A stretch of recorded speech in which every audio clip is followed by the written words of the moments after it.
ወንጀል ላይ እንዳይወድቁ እናግዛቸው። ያም በማድረግ ነብዩ አለይሂ ሰላቱ ወሰላም ያሉትን ሐዲስም ተግባራዊ እናደርጋለን።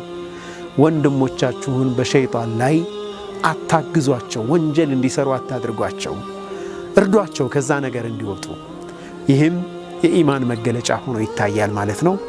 ከዚህ ባለፈም የሰው ልጅ ታላቅነት የሚለካው ባለው ነገር ሳይሆን በሚሰጠው ነገር ነው።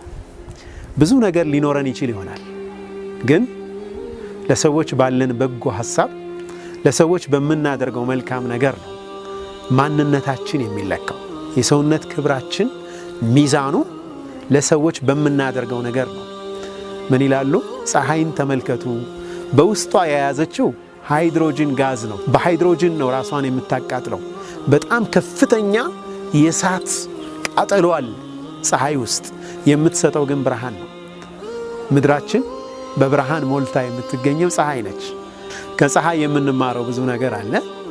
ከምንይዘው በላይ የምንሰጠው ነገር ዋጋ አለው። ብዙ ሰዎች ብዙ ነገር ሊኖረን ይችል ይሆናል፣ የምንሰጠው ነገር እስከሌለን ድረስ ግን ምንም ነን።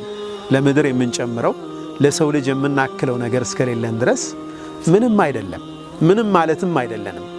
አለን ግን የለንም፣ ምክንያቱም አልሰጠንም።